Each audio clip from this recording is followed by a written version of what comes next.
We have Tank in the waiting room still, and oh my God.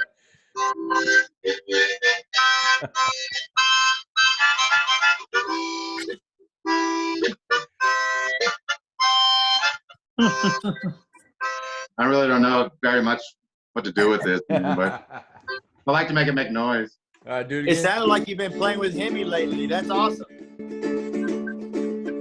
Hey, can you get the one Flaming Lips Dinosaur Jr. busting out there? Can you get the one that's in D, please? The D key, please. Would you get the D out, please? God dang it. Love you, Tank. Edit all this out, you crazy. We love you, Tank. I didn't know that's what we were doing. I'd have done the same thing. Oh.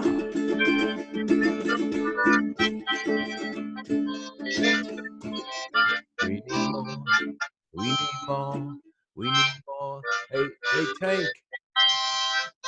I really just make it make noise. I thought all I do on the harmonica is suck and blow. You know, I thought I wanted to play a musical instrument, and what easier than to try to just carry this thing around in your back pocket and dude, I hear Tupac come on. It's just, being raised on hip hop, man. I think I got a little something going if I can learn how to do this with my hip hop background. It's hard to beatbox into this thing though.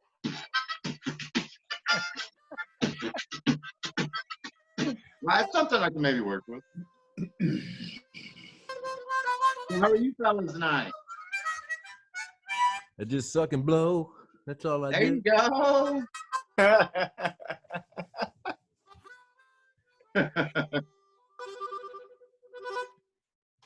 That's all I do.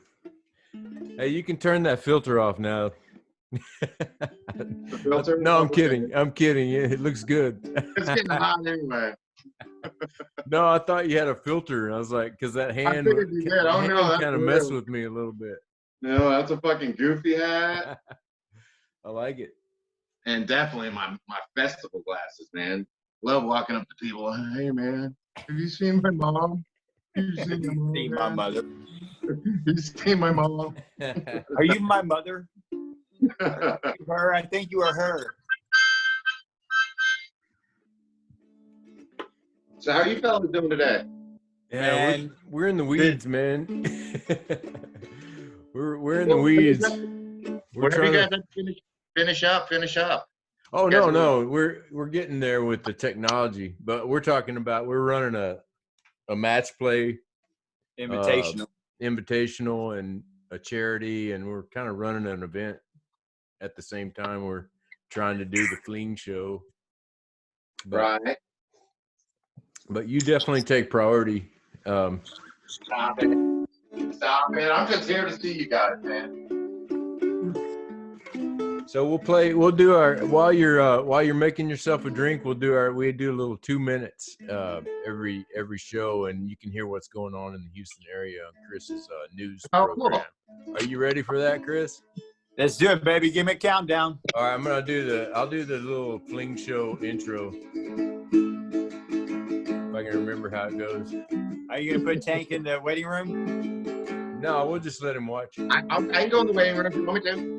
Oh, that's just what he'd done in the past. Yeah, we have in the past. Let's we can do it on gallery view though, and Tank will be right there with us watching. So I'll just put you right here. I mean on speaker view. As soon as you speak, you'll be out front, and go for it.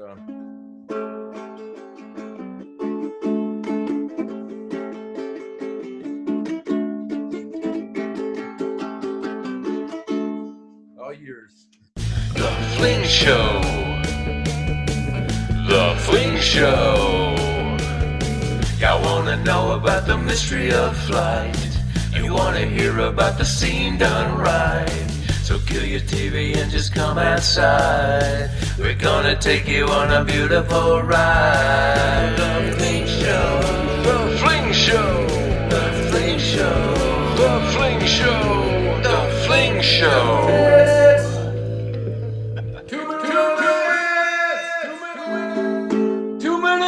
2 minutes. Want to go over some incredible news that we found out just a few minutes ago that Northside Christian Church is going to be opening up this Friday, the 22nd, for play again. Did hear that it's going to be open full time, but once again, please make sure that you're going in smaller cards. Also, Sunday is going to be available to play wide open since they still are not having services at the church. However, they have asked to make sure that everybody's keeping their social distancing in the smaller card because they want to be able to keep this course open. So let's do our part to make sure that happens. Hey, we got a great show. Let's get to it. Chris, how you doing, man? I'm doing great. I can't wait for you to introduce the guest that we're going to have today. I know that somebody that you've known from years past and just somebody who's definitely made his mark in this sport. And I can't wait for you to introduce him and bring him on. Yeah, man. Yeah, I can't tell you how much this guy has influenced my game and especially my practice routine and the reason that I got good really was based on a philosophy that I learned from him and playing with him and watching him play and just learned, that way. But a wealth of knowledge, and this is a touring, rock star back in the day. This is Ken the Tank Franks. Hey, Ken. There he is. Hemi has given me so many stories as we've gotten a few rounds in, and his past with you and what you've accomplished in disc golf is quite remarkable. And I look forward to your insight to the game and what you're about to share with our viewers and our audience. And I'd like to lead off with a quick question, like I like to ask most of the pro level players coming from someone not in that level. Was there a moment, was there a shot, was there a tournament, was there a time in which you just kind of said, you know what, I have the ability and I think I have the game to play at the highest level that this game has to offer?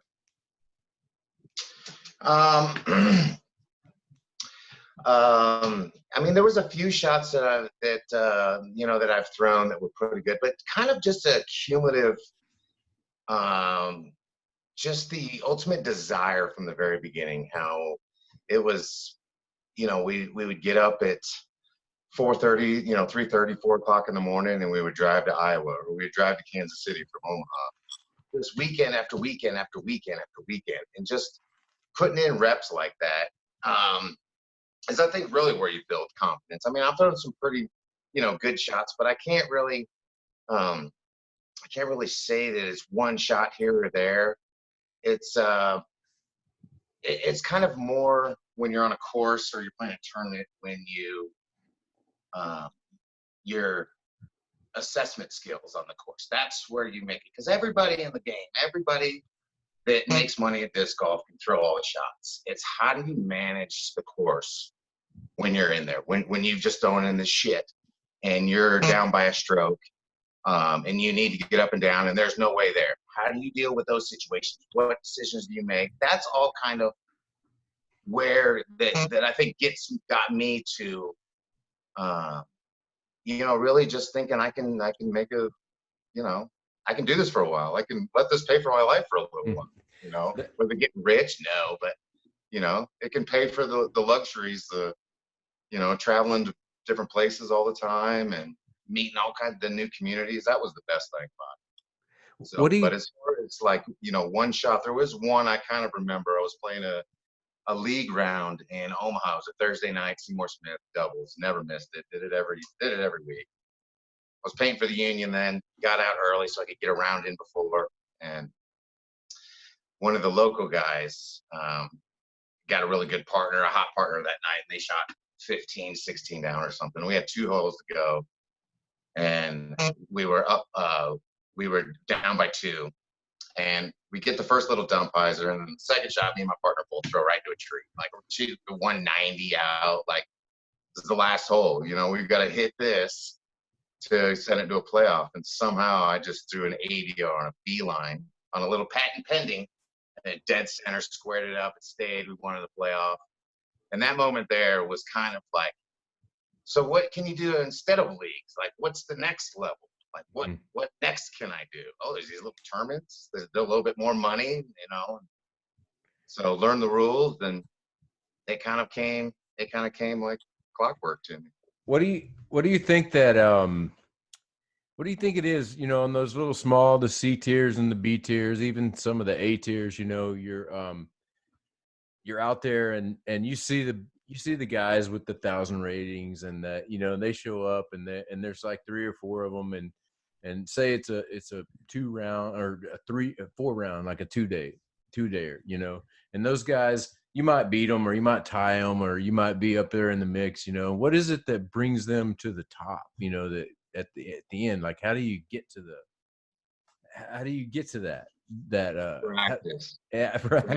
Practice. Practice to improve your luck. Feldberg taught me that a long time ago. It was one, I'll probably say a few sayings tonight because there's a handful of them that's really stuck with me in this game. And that was one thing Feldberg taught me a long time ago, was because Feldberg used to get every break. Before he was even a world champion, he was getting world champion love. And, you know, we were in the motorhome one day and he just said, just practice to improve your luck. And I'll be damned, it's a real thing. I've thrown some bad shots sometimes and it was not penalized, got the greatest kick because I've been throwing that leopard. I've been throwing that leopard on a hyzer, on an anhyzer, you know. Mm-hmm. I just pulled it a little bit and hits off a tree, hits off, you know, another branch, and 10-footer, easy birdie, drop in birdie. So it's practice, 100% practice, and practice in a field. You know, most people just want to go play 3 or 4 rounds of golf and think they're getting better, and they're really not. If you really want to be the best you can be, you go out to a field, start with a putter. You take a putter, throw it 25 times straight and go get it. Throw it 25 times on a hyzer, throw it 25 times on an anhyzer with no basket. Just pick a trash can or a pole or something. Take the basket out of your mind, because you're not trying to throw at a basket. You're trying to make a shot, do something, trying to make a disc fly a certain way. Mm-hmm. And when you get corrupted with, I need to get it to the basket, you forget that the important part is how do I have to throw this disc? What are the odds? What are my greatest odds in throwing this disc? You know, and just breaking down shots like that, and just repetitive. You know, and then you got to have a mental game on top of it. You can't just throw every great shot if you can't handle the pressure. So it's a culmination of things for sure. But practice to improve your luck, man. It's a real thing. But isn't it funny how they always end up back at the top? You know, they always end up at the end of, you know, they believe like top. I was never at the top echelon up there. You know, I was a top 10 national tour every week. I was never going to win. I was never winning any of them. But everybody knew, they knew somehow certain people have the, like McBeth, Climo, and Feldberg and Nate, where they just know they're going to win. They know they're going to win. They're not intimidated by a 1040 golfer. They're just, you know, I can only I try to absorb as much as that as I could when I was around it for so many years. But, you know, just living life with them, doing things, they're that way in everything in life, especially Nate. You know, one of the best champions we've ever had. You know, his mental game was probably second to not very many. You know, he was a very methodical, you know, and they just believe it more than anybody else. So everybody says they believe it, we can win, but do you really believe it? In your heart of hearts, do you really believe it? Mm-hmm. And I can honestly say there's many tournaments that I went, I wanted to win, but I knew I wasn't going to win. You know, just because it's, when you're at that level, you can see the difference. You can feel the difference, you know. Definitely. You know, like back, we talked about this earlier about the message board, the PDGA message board. Did you ever get on that? Oh yeah, man, that was a pleasure of so many. I was just talking to a friend of mine about that. He started playing about 5 years ago. I'm like, it's funny, we were just talking about that yesterday at work. I was like, you'll never understand the drama that was the PDGA message boards, man. There was legends in there. People get banned, and it was just so good. Yeah. It was pre-Facebook. It was the original, for me anyway. It was the original social media, and it's a thing that I learned a lot from. And I took something from you off of that. And in my mind it was from you. Maybe it wasn't. You can tell me, but I always gave you credit for it anyway. And, but anyway, it was about practice. And you said something about practice that really stuck in my head, and I never forgot it. It's not, and this is just paraphrasing. You said, don't just practice winning. And my paraphrase, that's I kind of put it in a nutshell. What I thought you meant by it was that put yourself in a position while you're playing of competition. In other words, don't just go out there and throw reps and throw putts, but put yourself here with Ken over there watching you, Climo watching you make the putt that beats him, or or just a battle, a match play situation, where you make that shot that that gets around the tree in a certain way, and but you have to envision it, and you have to use your imagination when you practice. Absolutely, 100%. I used to, in my backyard, I'd have a basket out there, and I would go out there with a mini, and I would go out there with one putter, and I would just give myself crazy lies, give myself a weird straddle putt, or I'd give myself, something I had to putt over a chair that I made as a bush, or I'd step up just an easy 30-footer, getting ready to putt, and I would stop, and I would actually, like I was imagining that I had a distraction from the crowd or something. So I stepped back, readdress the putt and practice that way. You just have to practice those situations. It sounds kind of weird, but, and I didn't really know what, I was just so infatuated with the game that when I wasn't playing a tournament, I wanted to practice like I was playing in a tournament. I wanted to practice making it. I watch so many people come up with practice buckets, 3 disc, and they start jump putting from 80 feet. Like, you just practicing the miss? All you're doing is practicing the miss. So it's yeah, and that's just where it comes from, reps and practice, and belief is just, that's how you win. Yeah, and it does sound funny. It's that law of attraction thing that just sounds so bizarre. It just sounds like a fairy tale or something. But if you look on the top of my Facebook page, I have a quote that I put there a long time ago, and it says, "Imagination is everything. It's the preview of life's coming attractions." And so that, to me, it's like, if you imagine hard enough, it's going to happen. And that's kind of what I got from your, whatever you wrote on that. I love that. I love that, Hemi. Yeah. That's awesome, bro. I love that. Yeah. That was Einstein. Yeah. And he kind of knew what was going on a little bit. Yeah, he kind of figured a few things out.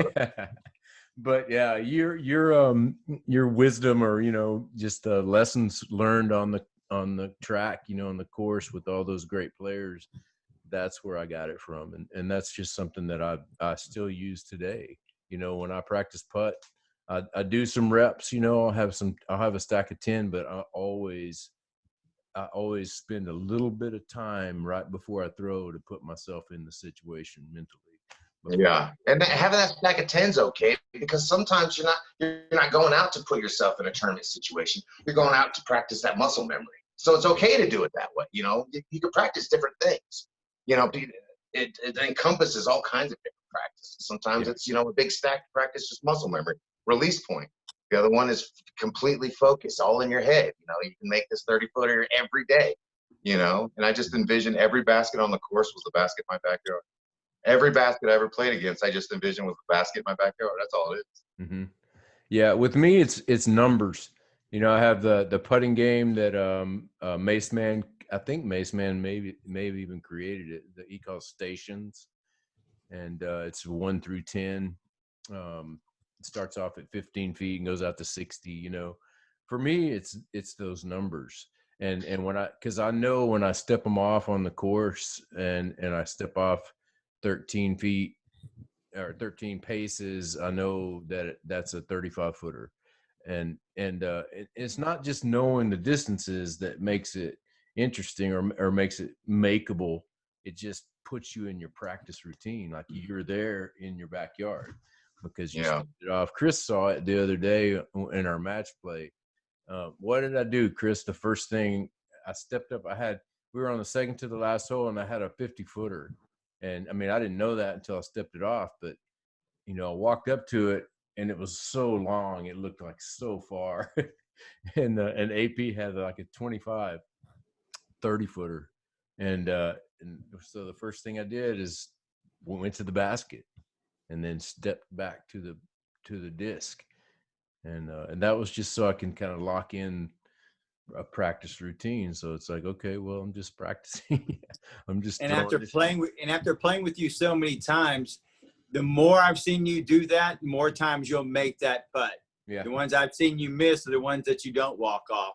Mm-hmm. But if you take the time to go walk and step it off within that 55, 60 foot, I mean, obviously once you get outside it, you're outside of it. But, you know, I realize that through that practice that you've done, that's a more makeable putt for you. Because Mm-hmm. mentally, you already said, you know, I already know how far it's going to be. My muscle memory is really good on that.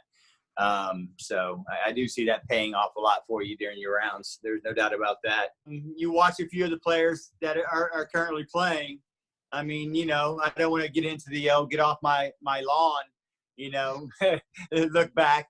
But, I mean, if you had to compare some of the players of the past to some of the players today, I mean, would they stand up and be able to be just as competitive or just as dominant as Climo was? Would you think that Ricky and Paul would struggle with him and have a difficult time unseating what he did in the past? Or you think it'd be a little more competitive? What are your thoughts on that? Kind of like that Jordan LeBron thing and, you know, Brady and, you know, Joe Namath and people like that, Montana.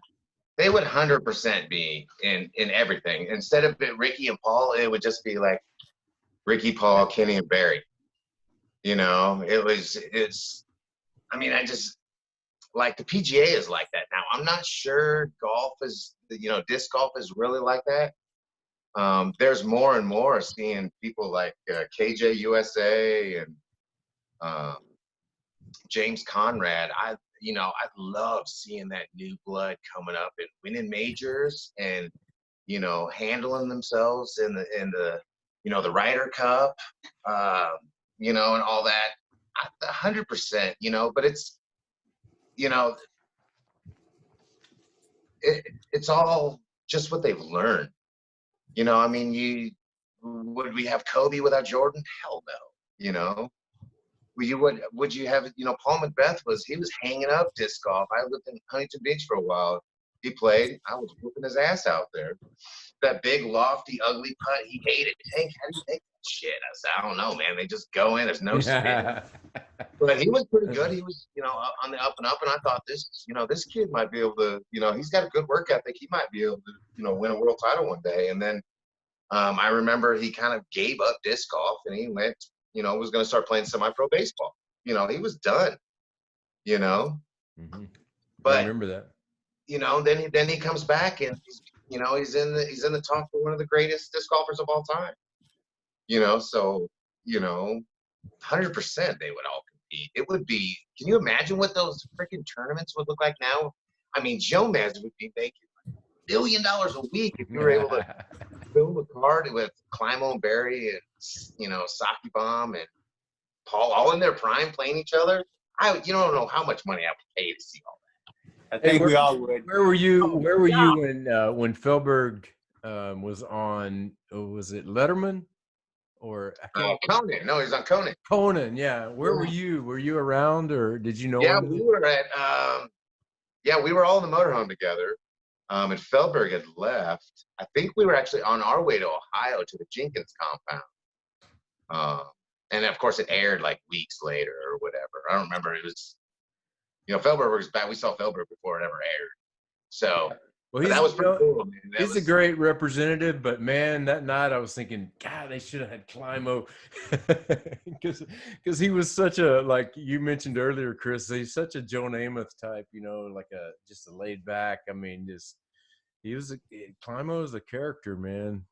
Well, I mean, you look at even going back to Crazy John Brooks when he was on, what was it?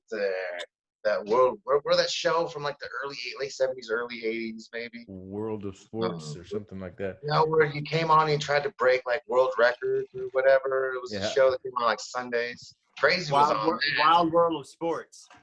Yeah. Well, there was that, but there was also just like this was like more like a at a live audience. It was Wacky World of Sports or something like that. That was kind of an encapsulating a bunch of different sports. This one was like you had to like do it like on their stage. And Climo went in and the Crazy John went in and he threw the Scoobies into the basket. Like he broke the world record. He's got like 32 world records, you know. The history of this sport is just, you know, so rich. And you know, have you guys ever seen The Invisible String? I have not seen it yet.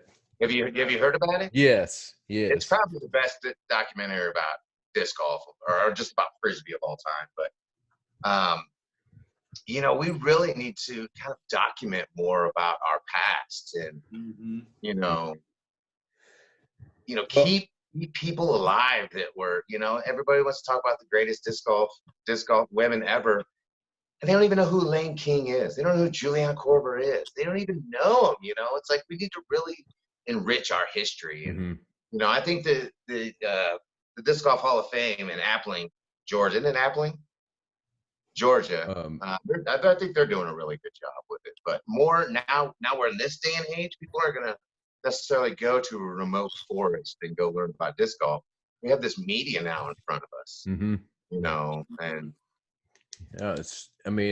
what's crazy to me is how you talked about Crazy John, how much of it came through Kansas City, you know? Oh yeah, and, for sure. And all the great, you know, I was looking at some of the pictures that you sent me, and I was looking at, you know, Fred Smith and I mean, just some guys like that are just guys that D.B. Steiner and Dick Parker, you know, Otto, How Baby, Pete Ingram, you know, Pete Cashin, Mark Wisby, Bruce Hudson. I mean, these are our like styles. I would take our styles. I would take our 50 and up golfers against anybody in the world. Your top 20 against our top 20, 50 and over. I'll take on anybody in the world. I'll team captain Team Kansas City in that, and we'll take on anybody in the world. Bring it, North Carolina, California. Bring all you got. Hey, when I was driving, I'll never forget this. I'm driving across. I'm driving. Take back. No, he's ours. For that event, we get to keep him. No, he's ours. So he's a West Texas boy. He's from Texas. He's ours. Check this story out. I'm driving out to Kansas for the first time, and I don't know if you know my nephew Steven Himmeline. He's on the phone. We used to talk a lot sports. It's sports genius, man, and a great disc golfer. But anyway, he says, hey, just so you know, you're moving to Disc Golf Paradise, and I didn't even know. And he was the first person that hit me there. He played Am Worlds in I can't remember what year it was. Whenever they had Am Worlds in Kansas City. But 02, yeah, somewhere around. I know it was before I moved out there, so maybe 03, 02, 03, something like that. Yeah, it was just before we moved out there. So, but anyway, he was dead on. I mean, it was, you know, I couldn't believe it. The first time I saw Waterworks was like, yeah, oh my God, you see that big valley in front of you, and oh my God. Well, speaking of those courses, you have a few courses that if some locals here were to go traveling through Kansas City or Iowa or any part up there in where you're from, that it's just a must play if they're in that area? Yeah, what Hemi said, when Waterworks definitely is one. For Kansas City, I'd be Waterworks. There's a handful of new ones. There's one up in Smithville. There's a 3-course complex up at Smithville Lake, which is like north of Kansas City, probably 25 minutes. They got 3 great courses. One's like a par 55, a par 60, and like a par 66. So it's got all kinds of woods and, you know, big bombers. If you're a really big thrower, you love to throw hard, go play Blue Valley in Kansas City. It used to be, I'm not sure where it ranks now, but it used to be the longest permanent course in the world. And it's brutal. It's probably 10,000 feet. A 4.5 hour casual. I'm not a big fan of Blue Valley, but if Yeah, you that throw surprised me. That surprised me a lot when you said that in our pre-meeting. I was like, you kind of shot me down. I was like, man, that's my. it's just so much. You know what I remember about it? Let's see, hole 1. It's a par 4.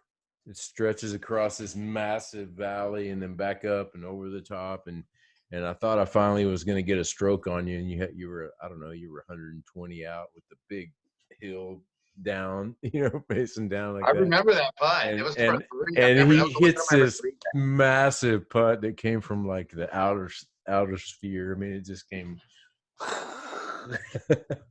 You remember that? And I was laying that up. Mhm. But with a push putter and a ton of ante on it to let it just flatten and fall, if it would have just landed under the basket, I was completely happy. I would have taken a 4 on that all day. I think I told you nice up, by the way. You did tell me nice up. You and Sprague were on Really that good putt. up. But that, like you said, that's practice. Gets you some luck. And, Exactly. that was a damn lucky putt.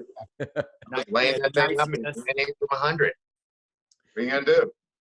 And I think that was probably one of the best rounds I shot. I think I shot a 56 or something there, which back then it was easy for me to break 60. Now I can't even come close to breaking 60 out there. But 56 was pretty good. It was. I think Brinster shot the hot that year, like a 53 or something. I was on that card. I saw him shoot that. I think he two'd hole 7. Or is it hole 6? Yeah, but right before the long downhill hole. It's a Another par 4. fun tee shot. That might be one of the funnest tee shots in Kansas City. Oh, 7. I was talking about 6, the one he two'd. He threw in a sentinel from on the moguls. You got 250. Yeah, on top of the moguls.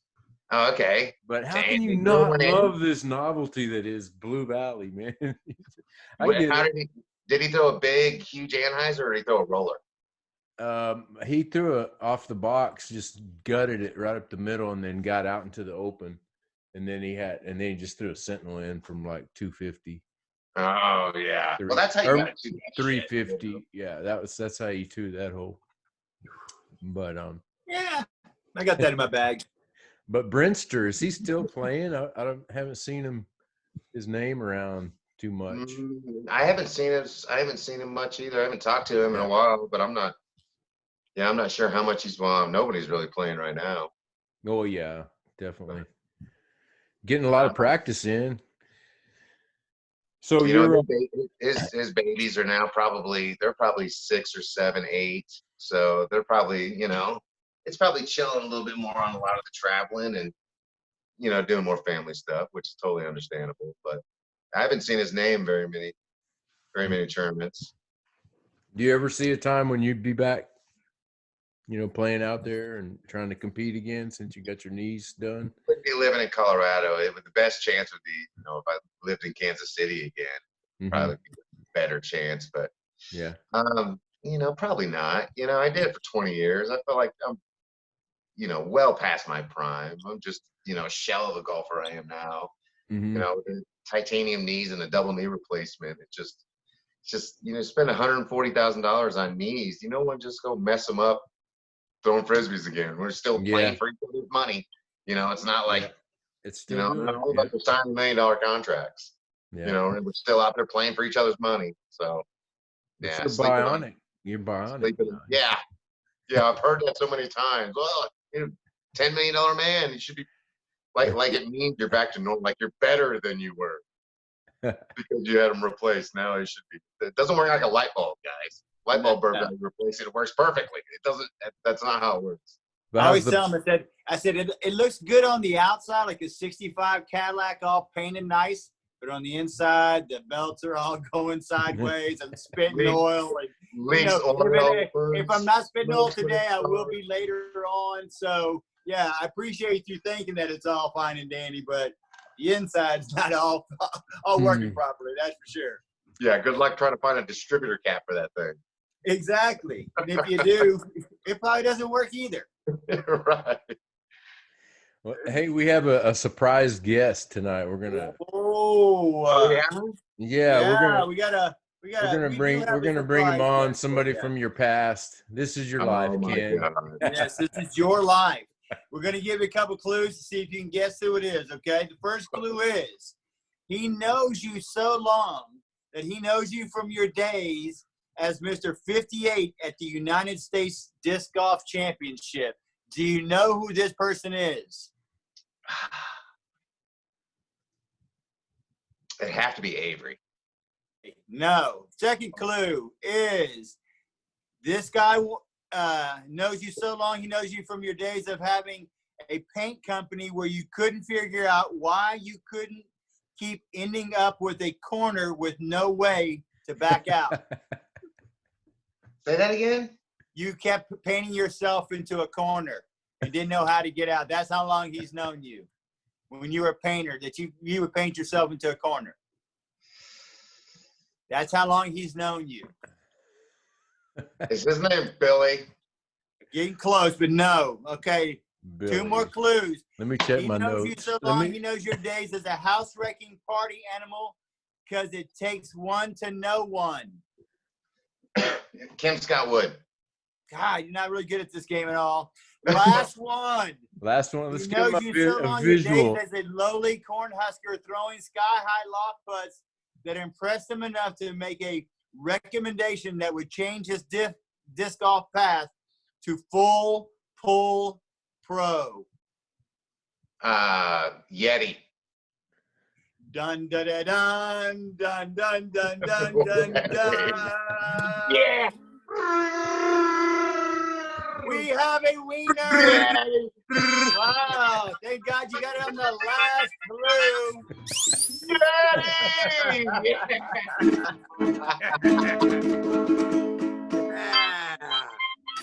What a tank!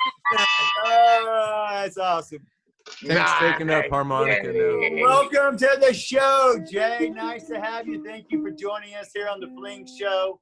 I know you know these other 2 yahoos here, but you and I did cross paths. I was the gentleman who would cook you a few burgers that you and your wife really enjoyed at the Texas States that we had a couple years back. So welcome to the show. Thanks for coming on, and can't wait to see what's about to happen here. Well, thanks for having me, guys. Man, I'm stoked to catch up with my old buddy Ken Franks. Man, I haven't seen him forever.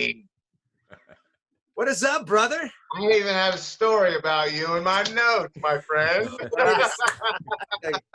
Not before I tell my story. Oh boy. How you doing, man? I didn't. They had me in the green room, and I wasn't really able to catch any of the pregame there. But did you figure out who was poking on you? On the 4th clue. I knew I had to, put some kind of a bait and sinker there at the end. Nice, man. Well, I'm sure everybody out there is wondering, Mr. 58, what is this about? Yeah, what is that? Yeah, let's talk about that for a minute. So, Tank, you'll have to refresh my memory even, but, I think we met maybe 2005. Was it before that even?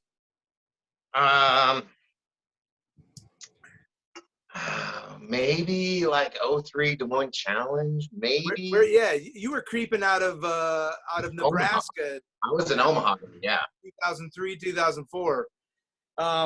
So, and Tank was one of these guys that, we've been actually Facebook messaging a little bit about music, which I'm just been absolutely floored because, Ken, since he's moved out to Colorado, I think his mind has really been expanded, man. And he's on to a lot of these bands that, I had a radio show back in the late 90s, and, a lot of these bands are in my wheelhouse where, back when, Ken and I first were hooking up, he was listening to Crunk Rock and Little Stinky and, a bunch of bands I don't even know. What? I gotta admit, the first time I saw this guy, I thought, there's hands down, he's absolutely a juggalo. And he is definitely on the insane end of the insane clown posse. But don't judge a book by its cover, you know. And so Tank showed me some skills, man. We got to play a lot of early rounds together, and man, you know, we hit it off right off the bat. And you know, as being a short game and a putter specialist, you know, I always appreciated that Ken really took the side of the game super serious as well. In fact, he developed this lofty, high, nose down bomb and putt that really became a signature of his. And you know, people would even tell me like, "Hey, you know, who's Tank, man, that throws all these crazy putts?" And I'm like, dude, they're legit. I mean, I putt against them all the time, and I don't believe half of them go in when they leave his hand, but man, does he find the bottom of the bucket more often than not. And we so, just talked about that, Jay. We just talked about skills that. that he brought to the table. So, you know, of course, he wanted a seat at the table with the big boys, you know, within of a champion. And you know, I could, as a captain at the time, you know, I couldn't not bring a larger than life personality and a all around good guy, you know, to Innova. And you know, he had already had a little bit of a reputation as you know, being a great player. There's no hands down, no doubt about it. But he also was known for off the course being pretty good rebel rouser partier type of guy. But you know, so was I. So I'm like, you know, hey, well, you guys are in good hands. I mean, you know, he's gonna be fine. And it wasn't too long after he gotten sponsored. You know, we're all showing up at the USDGC at the height of our you know, peaking here at the end of the year. And 2007, Mr. Ken Tank Franks actually ended day one leading the United States Disc Golf Championship with a outstanding 58. And so, you know, of course, there's no one prouder than Ken on that moment. And of course, he let everybody know what he was up to. So we all started calling him Mr. 58 all night. And at that point in in those tournament days, a lot of us were staying at a new host hotel at the Microtel in Rock Hill. And you know, Ken and myself, and there's a handful of other people, Brian Schweberger. I mean, there's a good list of guys that are like, you know, if you could take the best player combined with the best partier, you know, who is that player? And there's a lot of us guys back in that realm that, you know, I mean, yeah, we are playing professional sports, but it's a high intensity game, and we all like to blow off some steam and afterwards. And so I think even that night, Ken might have hung out at the poker table that we had set up in the hotel. Was all about it. They were like, "Hey, come on in and let us do what we want." And so, yeah, this is a great picture. This is I don't know if it's that exact USDGC, I don't think, but pretty soon the organizers were like, we need to kind of like, if they're gonna, you know, rock out these hotels, and you know, there were some instances, right, Ken? I mean. The names will go unmentioned, but somehow in the elevator of the Microtel Inn, right, somebody's entire room ended up in an elevator. Like, I mean, chairs, a table. I mean, it was hilarious. It was the hallway decor. It wasn't anybody's room. Phone. We had a phone in there. The phone is in there. And so, you know, the organizers started allowing us to have some organized parties, right? And that picture there, though, and you can see Ken was well positioned on the table. In fact, the Schweberger, Franks, Redding anchor on the Flippy Cup game, I mean, we couldn't be beat. I mean, they had to put together what they thought was all-star teams. And if you've never played tell us what Flippy Cup is, Tank. My nieces and nephews in their mid-20s, they play it every weekend. You know, you get two teams on each side. You fill up their beer. Looks like they're only half filled there. Kind of slackers, but you know, you wait for you cheers the first person, and you slam it, and you set it down. You got to flip it, do a 180 onto its lips, and keep doing it until you get it, and then the next person in line goes all the way down the line until it gets to the last person. You know, there's a winner. But we had some ragers. I mean, we had the USA versus the entire anybody that came in from out of the country, right? We had Europeans, Canadians all stacked up on each other. You know? Nothing was the battle like the guys versus girls though, with Brinster and Ashley and Val. I mean, that was probably the most fought after. Those were the ones you remember winning. Those were battles.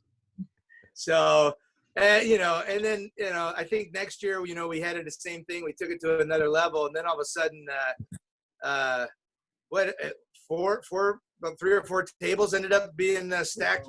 Then they parked a trailer full of kegs. That was the problem number one. With just you just filled up whenever you walk by. You could just fill up. That was a mistake. So you know, it took some. I don't think Ken was the instigator, but he definitely brought down the house as somebody all of a sudden slid down the tables, and then that became a whole new game because it was like, all right, well, how fast can you get down the tables? And of course, you know, how fast can you get down 3 tables? How fast can you get down 4 tables? Well, big boy. Oh my God. Big boy here made it down all the tables. In fact, the tables weren't sure that they knew how to handle them. Luckily, I don't think we had to reimburse any of those tables, but I'm pretty sure your name was on several of those. Yeah. Good to see you, brother. Yeah, you too, my friend. You too. It's amazing how many people I still hear mention that story. I haven't talked to them in a few years. A lot of people remember, I think it was Addie. I don't know who it was when they were trying to like put the posh to it. It was me and Zach Walker and Kim Scott Wood. Woody was a little missile down that thing, man. Yeah, he was. He stripped down. He was so. But and then he would at the last table, he was so athletic. He would slide down the whole thing and then do a push pop, and he'd pop up off the table and on his feet. I mean, it was pretty impressive. All of us big boys were blown away. But most people remember when they were putting the kibosh to it. You know, everybody's like, okay, they're done. I was just getting ready to go. I had one more run in me. So here I go. And I almost get to the table, and I remember she's like, I don't even know who it was. She gets in the way. She's like, Tank, no. And I just did this like whoop, step around and like just still tried to like leap sideways. And I slid down like a couple of them, and I hit. Matter of fact, I still have a chip in my elbow. I can still feel it to this day from that. It's like it's an indent. I still feel it to this day. Memories. Well, I think I went out and shot a 63 the next day, I think. Yeah, which really still wasn't bad at all. In fact, I was going to conclude that whole USDGC with, you know, so you got to figure, and Ken, you know, as well or more than most, you know, night after night, you know, we're playing hard all day and then partying most of the night. And you ended up in 24th that year, which is, you know, at any USDGC at any given year, anybody in the top 30 getting that, you know, 4-digit payday. I mean, that was a feat. And, you know, so congrats on that. Do you remember who won that year? Climo won. There was only a Kenny that led the entire tournament. He sure did. And in fact, he blew the field away that year. He won by 11 strokes. So yeah, that was one of Ken's dominator years, you know, and a lot of the, you know, everybody wants to kind of compare, you know, goats from the days of old to the days of now. Well, you know, in the end, GOAT means what? Greatest of all time. You know, it was a different era, different discs, all those different types of things. But man, Ken Climo, right? When he put his hat on, man, he was unstoppable, both psychological and the skills to back it up. Yeah, we had a thing back when we were on tour. There was a saying that was called Champ in Charge. Champ in Charge. We would go champ in charge. It didn't matter if you were on the golf course, if we were out in a 15 pack going bar to bar, disorderly, everything going on. As soon as Champ would just step in, boom, we're doing this, come on, let's rally up. Champ in Charge. It was just a thing. And he found it on the golf course. And he just, he gave it to the whole tour. The tour is lucky that we had Champ in charge for sure. Yeah, for sure. And it was Champ in charge, oftentimes even off the course. Mostly off the course. Yeah. Poker games, whatever. Hey, so, Ken, here's another one that, you know, I kind of was like looking back on a couple of things today. One of the things that I found in my old school email box was that Tankerton here, he kind of was like pre-Facebook interwebs because he had a list of touring players that he kind of kept updated. And he was like one of the original like meme generators, if you can believe that. I mean, he would send out, I found in my old box, like 2006 emails, and they were just full of these Ken Franks emails that came in as, you know, he was the first member of Team Freedom.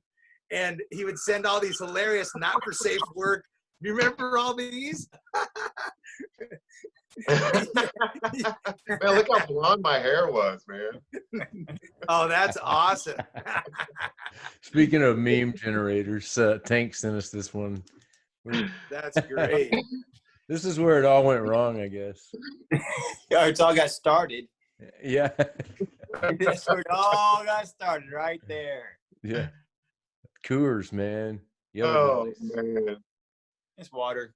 Good We got stuff. a friend who drinks that too. He said a little baby beer. I like the yellow bellies. Rocky Mountain piss water.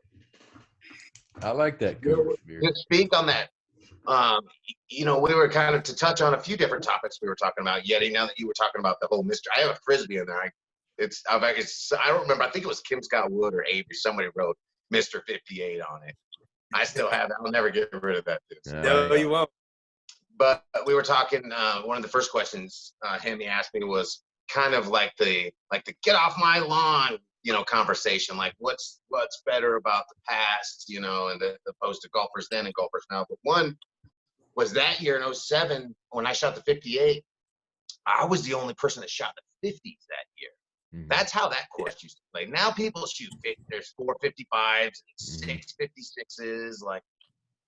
You know, that it's just a different, you know, is that the course is different every year, but, you know, is that the talent? Is that the course? Is that, you know, but that was the only shot score in the 50s that round. Yeah. And so, I mean, that's a great, you know, point there. To me, I think one of the biggest attributions from those days to the days now is that the USDGC, just the way it lays out with the lake and everything, it's always been a backhand lefties game, right? The hyzer away from the water, and it ended up, you know, away from the roads. The left-handed hyzer ruled, you know, during those days, right? Craig Labia, hyzer into the hill, goes a hyzer down the hill. I think Daryl Nodlin was a lefty. I mean, anybody that was a lefty kind of came in there and did Scott Martin did good work, right? And so now we go to today where, you know, so many players have such a proficient forehand now that to me is kind of all of a sudden opened up I can, you know, boom 500 right-handed when I need to, or I've got a 400-foot forehand, and therefore I've got both of those ambidextrous type of skill sets. Yeah, that's a good way to point it out. I mean, would you attribute any of that to the disc also? I mean, not only the talent level. I know earlier Tank had talked about the fact that some of these kids have grown up playing at such a young age.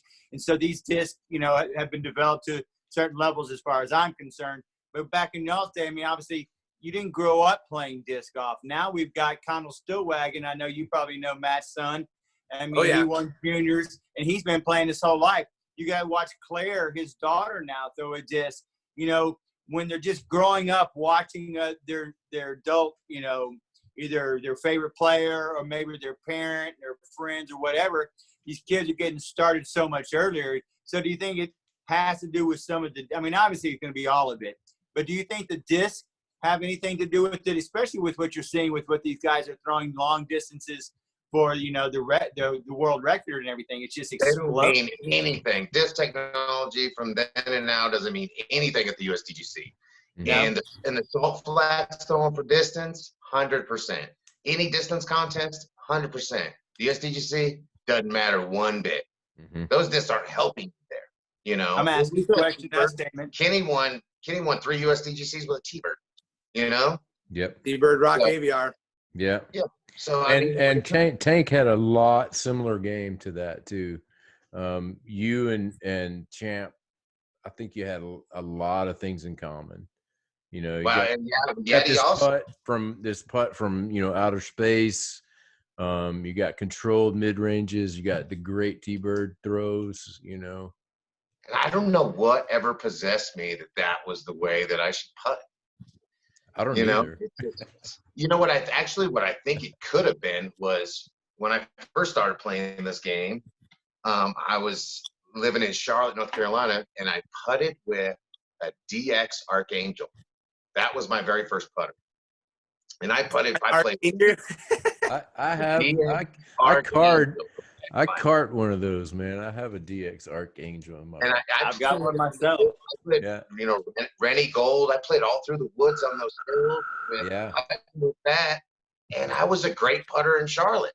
You know, so I mean, maybe it was something to do with that. Here, try a putter. I don't want anything to do with a putter. Get that out of here. But I could make 60, 70 footers down the hill on a side hill, you know, with DX Archangel. And then I get a putter in my hand. I just kind of do the same thing with it, I guess. I think that's probably how I did that. It still worked. I don't know. But it probably taught you to spin it, right? I mean, to get that Archangel in a straight line, you had to spin it. So I think maybe I did spin more at one point. Then when I got a putter in my hand, I realized I just want to loft. I just want to push it because I didn't need to. It could naturally stay on that anti-release, flat, and then into the cup. You know? Tank's putts would just completely run out of everything when they hit the basket. I mean, they were just done spinning for sure. And then they're just in the basket. So you didn't get a lot of bad kicks or bad spits or rollaways or, you know. Oh, yes, I did. Well, not a lot. Not a lot, but man, I still got some scars from some for sure. Yeah, I know. I get that. But no, if I missed the putt, I just wanted to land flat within 5 feet of the cup. That's all I wanted. Yeah, stroke saver, you know. Yeah. And you can go for everything, you know. You can go for everything and not worry about it. Like we were talking earlier, we talked about this, Jay. We were talking about the round, the Climo round, and I was sitting on the hill on that second round, and he was on hole 17. He had like a 60-footer. He had made the island on hole 17, and he hold on 1 second. Around us, all the talk was, is he going to go for it? Is he going to go for it? And I just laughed. I'm like, yeah, he's going for it. Is there a doubt? Yeah. And he drains it, you know, from like 60. And it just came from outer space, you know, and just. Because if he missed it, it wasn't going out of bounds. It was going to be short. Yeah, he had 15 foot behind him, 10 foot hay bales, OB, but he wasn't worried about it. And plus, he had pretty good lead too, like you said. He had 11 strokes, or so. He definitely extended it on that putt, though. Yeah, his lead, and ended up going on to tie the course record that he had set the day before. So I think, Ken, you used to come over and you kind of ruled that tournament there in Council Bluffs, didn't you? At the school, didn't you win that several times? Lamona. I did. Well, that's actually the first course that I ever installed. Yeah. Yeah, Nice. me and Reese Sweeney from Fly 18, rest his soul. Oh, nice. Has he passed away? I didn't know that. Yeah, man, he passed away about 6 months ago. He had bile duct I had cancer. no idea about that. I used to play his course in Fort Worth.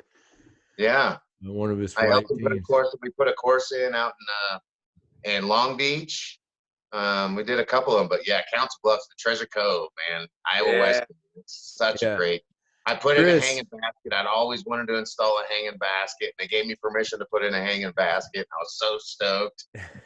And then all the tour pros, all they did was bitch about it. Wow, Tank, you couldn't afford a damn pole. You had to swing it from the bridge. Like, I want a hanging basket, man. Man, you're like deflating me. basket. You're deflating me tonight, man. You don't like Blue Valley. You put in the damn hanging basket. Come on. This is not the don't Tank worry, I got thought I lots of knew, you 40 know. minutes left, bro. Well, here's a good one. This is one that Tank sent us. Check this out. I like this one. First of all, I know Yeti, you probably played this tournament, Graceland Open. This was one of my favorites to play. I love that, and I like this. Was this to your dad, Ken? Yeah, actually, I gave that trophy to. That was probably my most proud win I've ever had. A 33, 34, 35 wins. I don't remember. But that was the one that was probably my most proud because of how I won it and who I beat. So, one year for Father's Day, I wanted to dedicate it to my dad and give it to him. I like it. It says, to the man that taught me hard work, that he taught me that hard work will get you where you're trying to go. That's awesome, man. Yeah, my old man was a hard-working dude, man. Yeah, thanks for sharing that with us. Yeah, that was me and Kale went into a playoff, and I beat him on the second hole. Wow.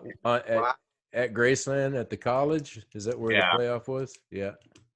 And let me guess, you guys, you dealt with some adversity of wind during that tournament. Oh, my gosh. Holy cow. Or tornadoes. I was putting with a whippet on the back nine of the final round. I was laying up on my knees with a 45 feet with a whippet.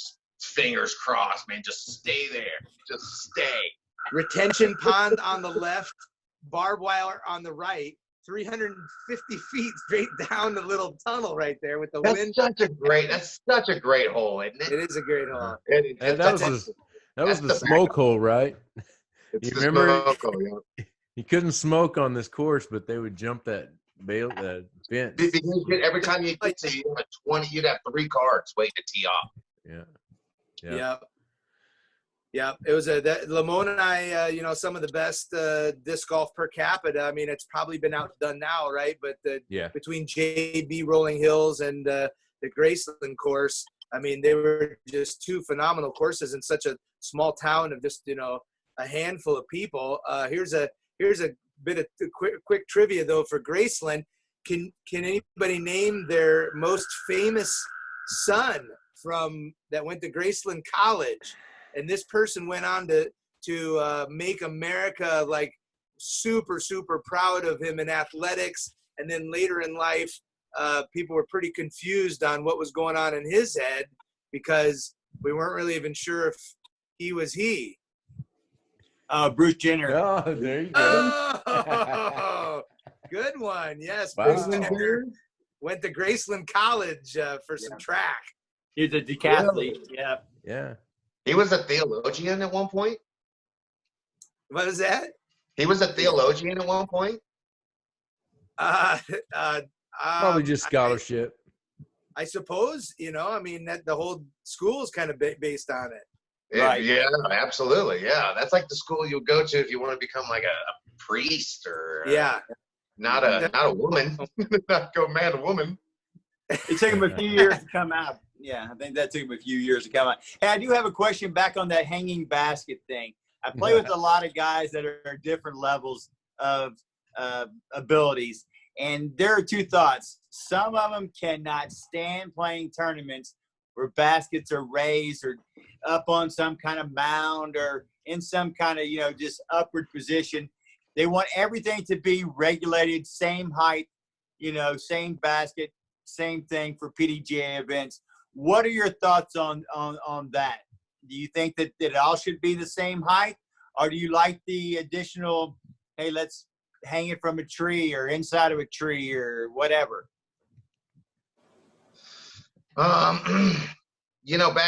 Back probably when I was touring, I was 100% on board with we need a universal basket system, and we need more consistency in this game, and whatnot. And now that I play a lot more for just enjoyment and for fun, it's not a job anymore. It doesn't pay the bills anymore.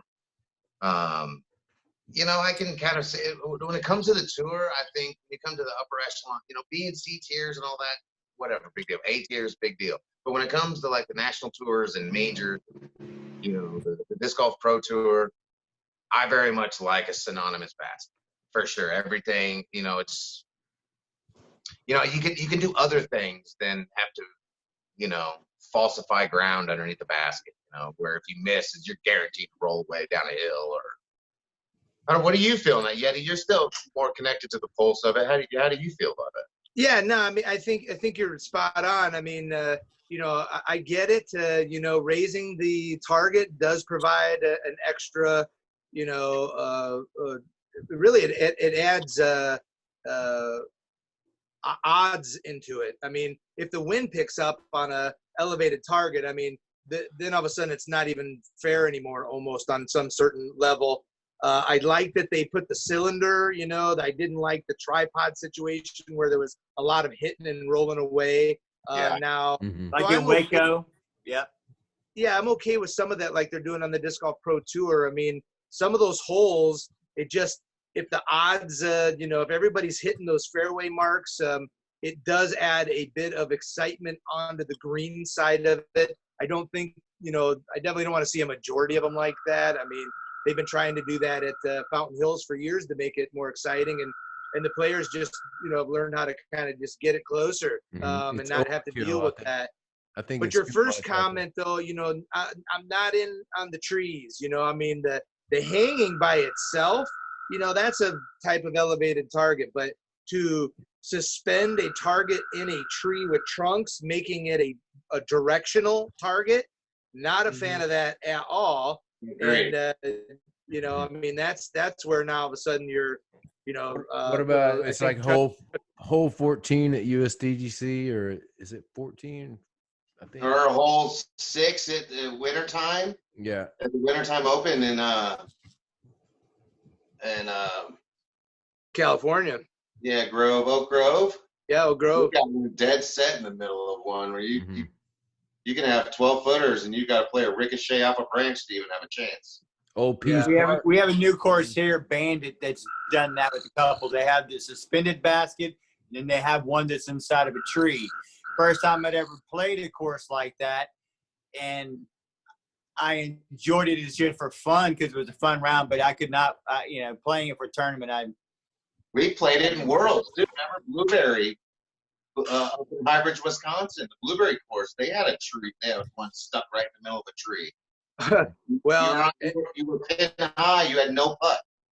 Des may have lost Worlds on Green Bear that year because of I mean there was more tree open to the target than there was chains, right? I mean, and unfortunately, and it was so tall that you couldn't even stand there and put it in. Like you had to somehow, if you landed underneath it, you had to figure out some kind of a crazy little, not even a turbo. I mean, it was just bizarre. I mean, we could talk about that one all day, but I mean, I think those type of things made it seem like, yeah, for funsies, absolutely, like great times. I'll play that stuff all day, but for big level tournament style, we're just, the directional target just is not, we're not ready for that at all. Well, what do you or guys, I think we ever will. I mean, what do you guys think about all this talk, not as much recently, but over the last couple of years about like the target smaller? I love it. I love it. I don't mind it either. I mean, logistically, it would be it's such a nightmare. They'd have to, carry around those targets just for the tournament. Right. And they could do that, but whatever, man. I mean, good putters like Tank and myself. I mean, you can make me throw a putter through a small, slice of hole in the board, and we'll get her figured out. Mm-hmm. I don't know, man. We don't want to get to the point where we take away the little bit of excitement that we have as far as like, somebody drilling a 90-footer, 80, 60-footer, I mean, that is exciting, you know? So all of a sudden we start to say like, wow, now the target's so small, these 20-footers are really tricky. I mean, unfortunately, it might show a little more skill of getting closer to the target, but it's going to make us, unfortunately, a little more yawner than we currently are on the green. I agree. I agree. 100%. Yeah. Yeah, me too. Yeah. I think we have a standard basket, and it's called the disc catcher. In my opinion, you know. Amen to that, dude. Best basket ever made, for sure. And I was going to ask you what you thought was the best basket, but I already knew. So You know, it was awesome. We went to Sprague and I went to the 08 USCGC, I think it was 08, and we went and we rented a house out in Huntersville where I used to live, and we went over to Hornet's Nest. And Hornet's Nest at the time, I'm not sure if they did, but they had the very first run of disc catchers. wow. And we had just went through this spell of him and I were both, you know, pinch putters, pinch and let it pop. You know, our shit should not, you know, we don't spin the disc. We pinch these two fingers, you know, when it hits the basket, absorbs everything and it falls. For me and Sprague to get, you know, this one Sprague was speed putting. This one he was more of, you know, when he was putting like climb up, when he had the climb up putt. But we were getting a ton of spits when we were out there and we're practicing on hole 18 at Hornet's Nest in Charlotte. And I was throwing orcs at the time, champion orcs. And I was probably 10 feet away. And I was throwing overhand as hard as I could into the basket, trying to get it to spit my disc out, trying to get it to spit. I was just firing at it in all kinds of different angles. And Sprague both were like, this is the greatest basket ever made right here. The first run, disc catch, right here. So I don't know. I don't know why it's ever, you know.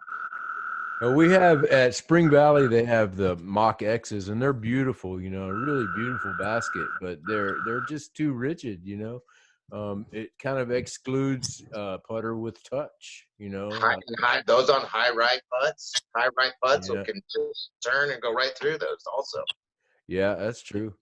A lot of those new Chris style of knows that. targets they're built to take the rocket right to the middle, and then anything on the sides low, man, or a weak putt, man, they get the disc catcher. And without me, you know, putting on any innova here, I mean, it's the well-rounded target. It likes soft putts, hard putts.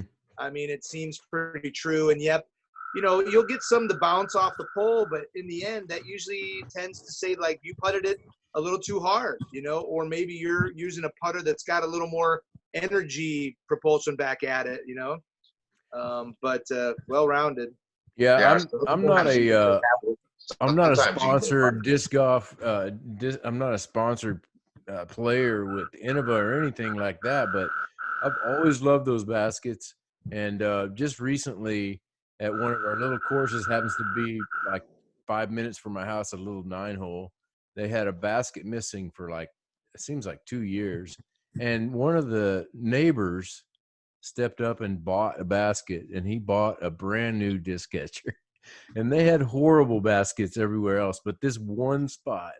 And so we did our match play championship drawing, and we put the names in the envelopes and we threw them into this disc catcher to honor this man that brought us this beautiful gift of the you know? Nice. But we love that basket, and people, you know, it's just there's so much out there, you know. There's so many that just catch too much, and you know, it's just to me that's the art. And I've always thought of Innova as the art of the, you know, disc makers. They've got the art, whereas Discraft would be more science, I suppose.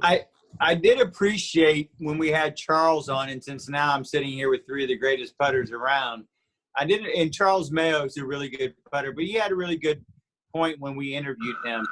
He said that he has disc for certain baskets. So he already knows going into a tournament what kind of basket he's going to be playing on. So he would bring certain discs just for those baskets, and whether or not it's windy, wet, so forth and so on. And for someone like I always like to get back to my skill level, you know, that's not our thought pattern. But if you could speak a little bit to that about how you go about choosing a disc when you know you are at a tournament with those types of baskets that you're going to run into. Because, I mean, heck, I've played ones where it's a single chain that they look like they installed the thing back in 1950. Moffett Park. Would he use the same mold in just different plastics or completely different putter? Hemi would be able to speak better to that than I would. Yeah, I'm not sure.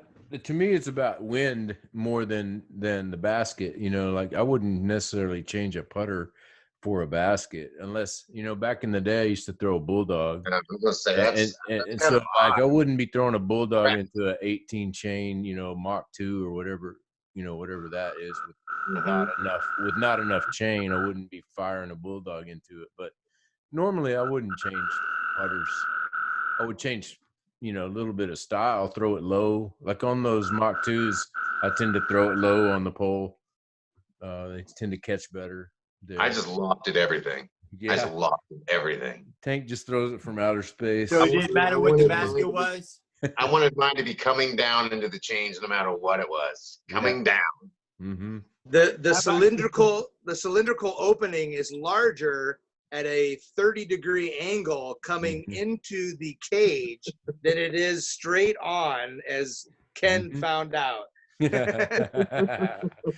Over and over and over and over, he found that out. I just changed my focus point. Honestly, I'm inner right side, 3/4 up, and then when I go to a Mach X or one of those Prodigy, crisscrossers or whatever, then I'll move to the pole, center pole. If I'm an old, fish frying pan, those old Mach 2s, same thing as Hemi. Yeah. I'm just over the lip of the target, right at the bottom. It's like you almost kind of. So it's not really changing the putter at all. It's just really changing the focal point and maybe the speed. But with Mayo, you're talking about Charles Mayo, right? Is that who you're talking about? Yeah. I'm going to guess here because he throws the same way on every putt. Yeah, it's just that he fires solid. it. He fires it. Yeah. So he never really adjusts his speed. And so he probably adjusts his putters because of that. That's just my guess. I don't know. Yeah, I think that's a good point. That's one thing Sprague and I talked about. We still kind of joke about to this day when when we're envisioning the putting receiving area, the chains. Mm-hmm. It's kind of like we were talking about it one night, and we were both thinking about kind of processing at the same time, where we almost look at it kind of like the Matrix. And we break it down, it's like 100 squares. So, for instance, I look at it and see, not necessarily 100 squares, maybe, call it 50 squares or 20 squares. But, you break it down into individual quadrants. And if I had a win, I'm trying to, look at it at 100 squares because everything was about when you're a stroke on 3 hole. How do I bring a quarter of a stroke on these players? That's how good they are. But I would look at it as, headwind, little headwind right to left. I want to hit in, square 87. And I look at that, kind of like that length, where it would be right there. And that's where I'm trying to hit it. So I would look at it kind of like, and if I had a headwind, I'm trying to hit, probably, it's a monetary number, how many squares you want to create, but it's how small you want to focus. And I made it 100 squares, back in the day because I wanted to be meticulous. Aim small and miss big, I could still make the putt. Yeah. Hey, can I ask you something about grip? Both of you guys, actually. Let me see. Can you see that? Let's see. Where's my – see that? Oh, first of all, there you go. Thank you, Jay. Nice. Space Force. Yeah, Space Force, man. Nice. Meet the government to them releasing their Space Force logo.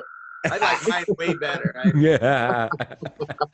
I do too, man. Definitely. I love that new stamp you got, Yeti, by the way. Yeah.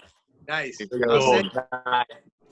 let me get this on the big. Let me know what you're throwing these days. I get you. There you go. It's a little better. Yeah. Hey, I carry that. That's my mini. That's what I use. Nice. Right there, that same exact one. But no, my question about grip. Where does the disc? Can you see that? I don't know if it's big enough. where does the disc in your palm? Like sometimes I feel like I'm putting the most solid when it's kind of firmly in there, as opposed to kind of somewhere out. Well, you're a spin putter though, too, though. Yeah, but spin comes from the elbow. Yeah, I mean Yeah, the shoulder turn and the But you need elbow, it not too. necessarily the fingers. You know. You need to tuck it though, too. If you're a spin putter, you got to tuck it. Where mine probably sometimes barely sat in my palm. Mine was all fingers. All fingers, yeah. That's what I was wondering. Yeah, And mine's palm. palm, yeah. Mine's touching the palm for sure. Yeah. Mhm.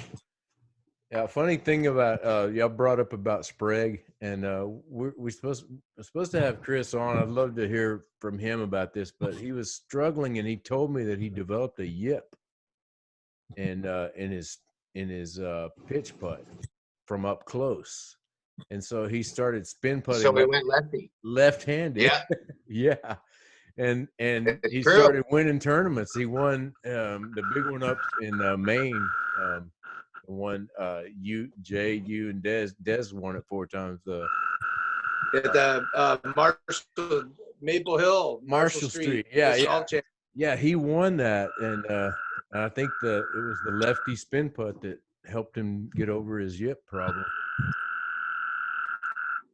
So yeah, that was he took Barry Schultz out that year, and that was the infamous burnout episode.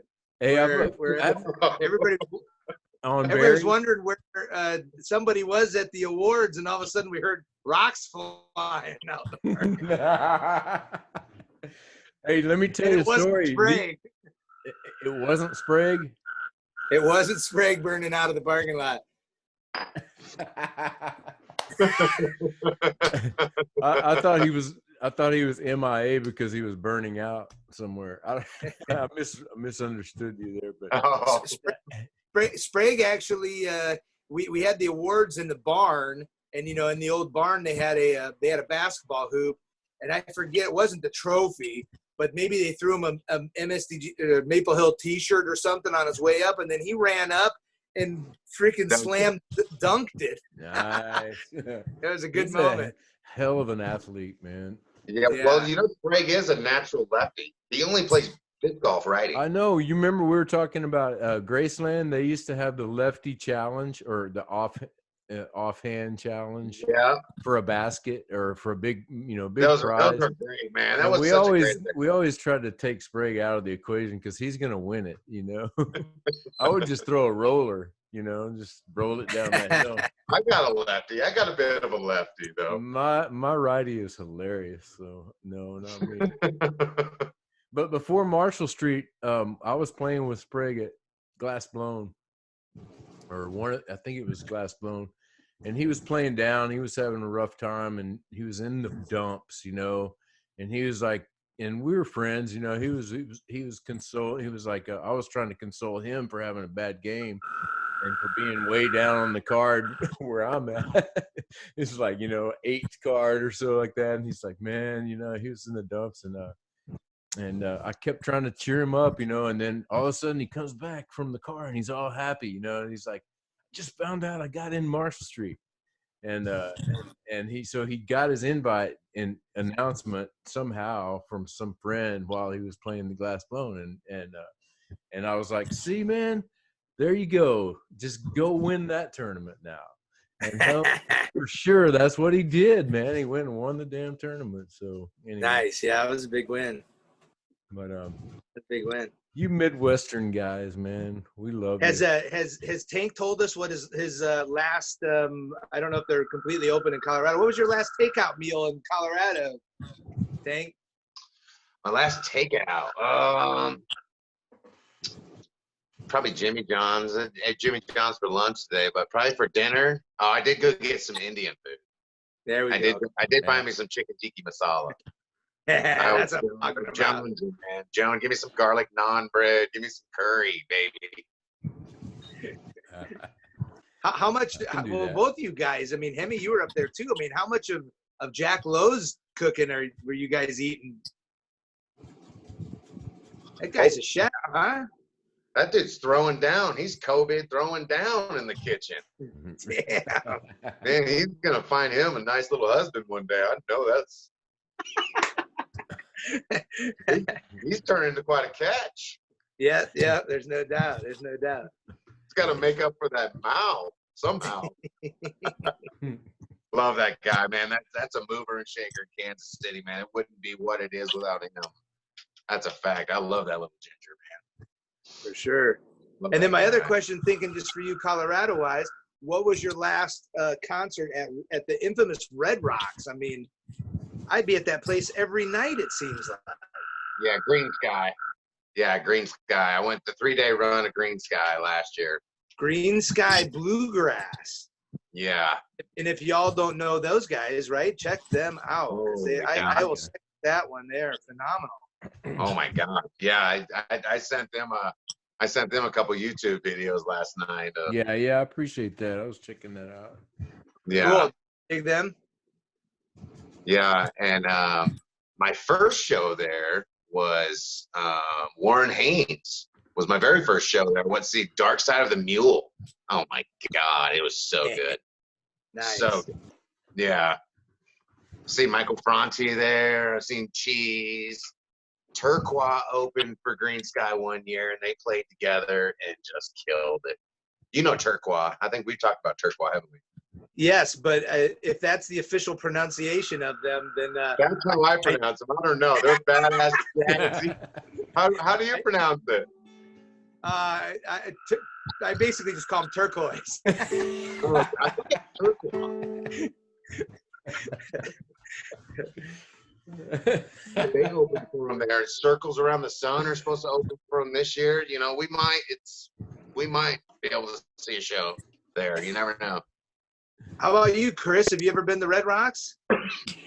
No, I'm a Houstonian, born and raised. Was in Austin for a few years, but as far as concerts, I've seen about 600 of them, and you name them back in the day, I've seen them. So I'm a big fan of music, and Hemi and I have a deep love for it as well. I'm not so much on the bluegrass side, but I definitely love all kinds of music for sure. So live music's where it's at. I've spent most of my time in small dives and small clubs. There's a difference between a show and a concert. I prefer a show, which is at a small venue up close where I can walk up and see you and smell you and hear you. And I've always said that I just want to be entertained when I go there. I don't care what you look like, just entertain me. That's all I care about. But I love music, and I have a love for live music. My kids, I've gotten to take to a few shows as well, and my daughter is extremely upset right now because she feels like this is going to change the way that her concert experience is going to go, because her first show I took her to was in Austin with a band called Grandson up there, and it's a small venue, small show. So you got to see that. And then she went and saw 21 Pilots at this big venue. And so she got to see the difference between what a show is and a concert is. And she's very disappointed right now to see how these things have changed, you know, because she loves to see these things. So I'm curious to see how it's going to change.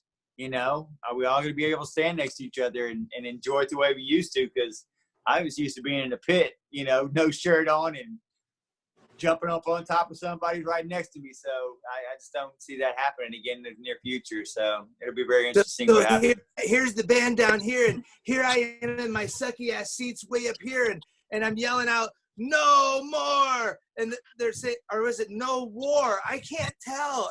I can't hear or see them.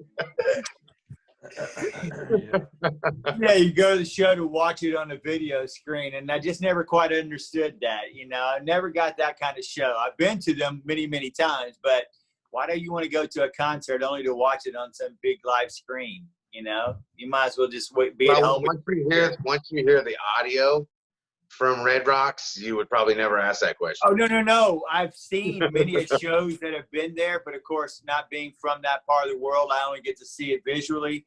And obviously, as time has gone on, what they're being able to put out now with the sound quality is incredible.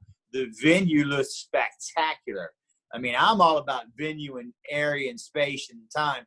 one of my favorite places in Austin, Texas, was the old airplane hangar where they have that, every Sunday, the fourth Sunday of every month, they have that, sell your crap, get rid of your crap over there on the other side of the bridge. I guess it was called the Austin Music Hall or Austin Coliseum. Yeah, yeah. But it's just an old airplane hangar. Yeah, yeah. And, man, you could walk right up to it, or if you didn't want to, you could step back, and they had some cement steps you could sit on. Fit about anywhere between 500 to 2,000 comfortably. I mean, from Jane's Addiction to Nine Inch Nails to Pearl Jam to Soundgarden to Willie, I've seen them all at that place as well. And I prefer venues like that. But I'll have to second Tank, though. I mean, there is no venue in the planet maybe like Red Rocks. I mean, you're so packed in there. But I mean, my last show there was Ween, and I swear Diener winked at me at one point during Piss Off a Rope, man. Piss Off a Rope. Great show, man. Yes.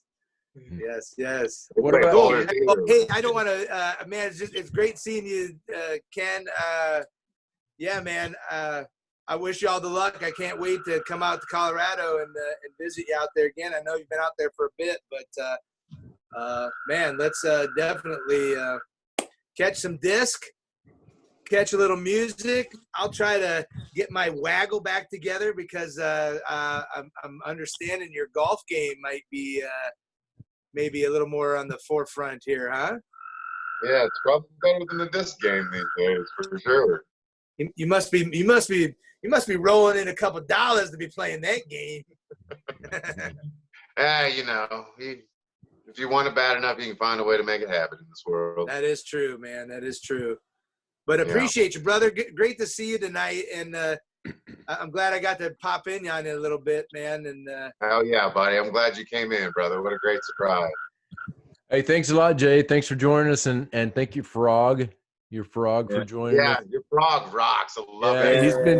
He's been making sure that you get the main speaker screen. Nice. Oh wow. Okay. Yeah. Those are our leopard frogs. We've only got an acre, and we're kind of city country, but it's unbelievable nature this time of year. We've got a fox that's lived under the house, under the back work shed for about 5 years now. And last year she had 6 kits.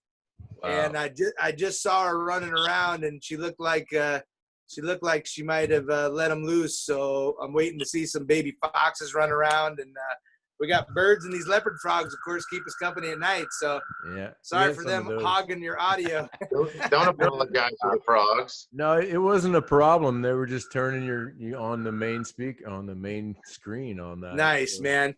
Cheers, Chris. Cheers, Hemi. Appreciate it, Jay. Thank you so much, sir. Thanks, Jay. We'll talk to you soon. Appreciate Love you. you, brother. All right.